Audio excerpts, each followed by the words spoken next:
How's it going, my friends, and welcome back to Sully's Models. So in this video we are going to be looking at finishing Wellington Bomber.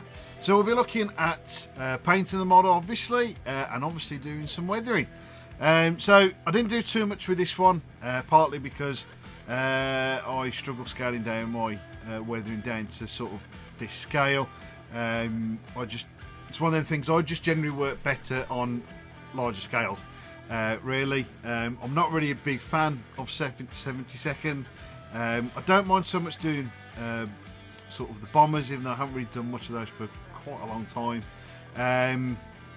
But yeah, I just find them a bit painstaking sometimes. You've got some of these small parts, which I know you do get on the larger ones, but I just find them so much more delicate in the 70-second scale. And especially when you've got these massive sprue gates on them, you've got to try and cut them off and trim them down. And I don't know, I suppose I'm just making up excuses.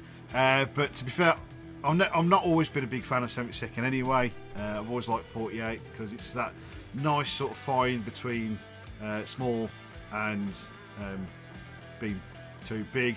And I just find it's a nice scale that's sort of like somewhere nice in the middle, and you know, they don't always particularly take up too much space. So don't forget to stick around to right at the end of the video, because then I'll be showing you the entire finished model. So for now, grab a cuppa and a bicky and enjoy the video. So we start with our base coat, which is a medium brown from Ammo's early r.a.f colours, and I decided to sort of try and define some of the panel lining in there by spraying some lighter colour, then giving it a light misting with that medium brown. I'll move on to the what was called r.a.f dark green, which is obviously quite light. So I decided later on I'd actually go over that with a slightly darker green, but I did exactly the same process as I did before.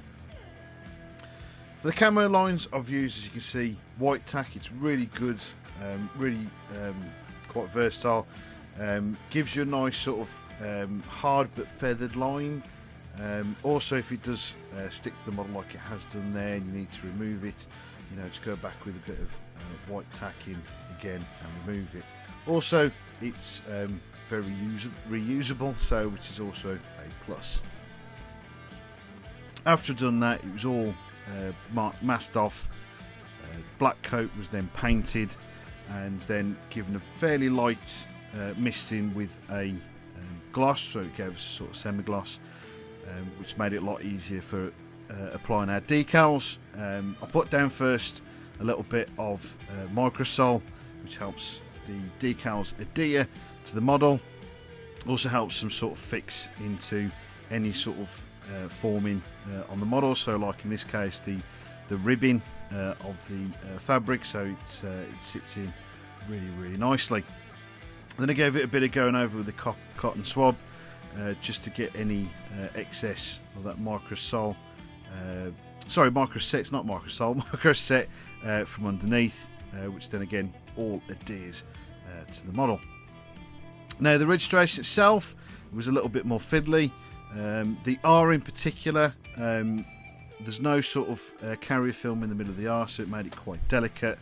The two A's were actually on a singular carrier film, so I cut those out to reduce any sort of glossing from that carrier film. So again, that made it a little bit difficult putting the two A's sort of level. Also, the centre of the A's are also have no carrier film on, so you know they're really quite good detail decals, so you don't have to worry too much about that carrier film. This is just between the two A's. I decided to cut out, but as you can see, I'm fiddling there trying to get it all straight and level, and again another wipe away with a cotton swab. Now what I've also done to add a little bit of interest, you can see those little sort of light grey bits.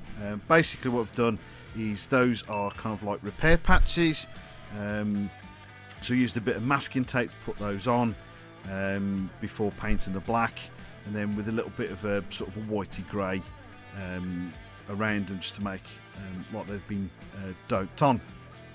Then I moved after that on to the wash, using an old favourite of mine which I haven't actually used for a while. Some good old Flurry Models wash. This one was the Dark Dirt.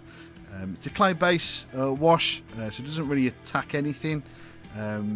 Basically just slap an absolute shed load of the stuff on and just allow that to dry. And then what I did was I used a paper towel and I licked it. Didn't taste very nice, but this makes just dampens it enough to start removing the wash. And I did it in a circular motion. As you can see, it starts picking out some of that detail. It was a little bit too much for me, but you get the idea. The tyres, I used a Dark Earth pigment by Stardust.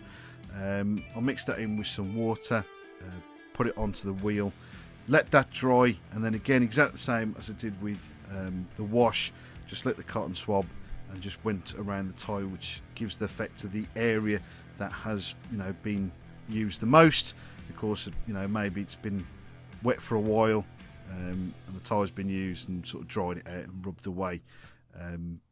In short, just gives you the sort of idea of usage and dirty airfields.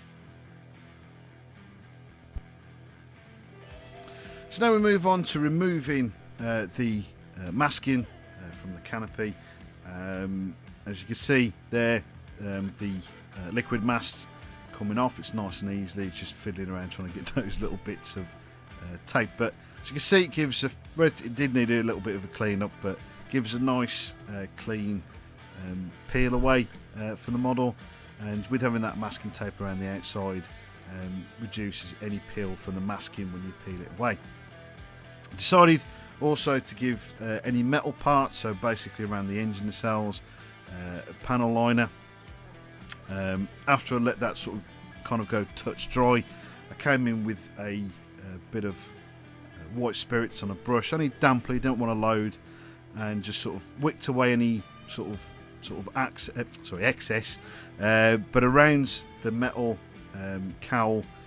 Gave it a nice little filter, so again giving that sort of nice sort of old worn effect, and like I said, a nice sort of filter to finish it off. So there we go, my friends, that's nearly the model finished. Obviously will be coming up shortly. Just like to quickly say thank you guys for watching. Do hope you have enjoyed the video. If you're new around here, maybe consider like and subscribe to the channel if you have enjoyed what you've been watching. And yeah, just a massive thank you to you guys.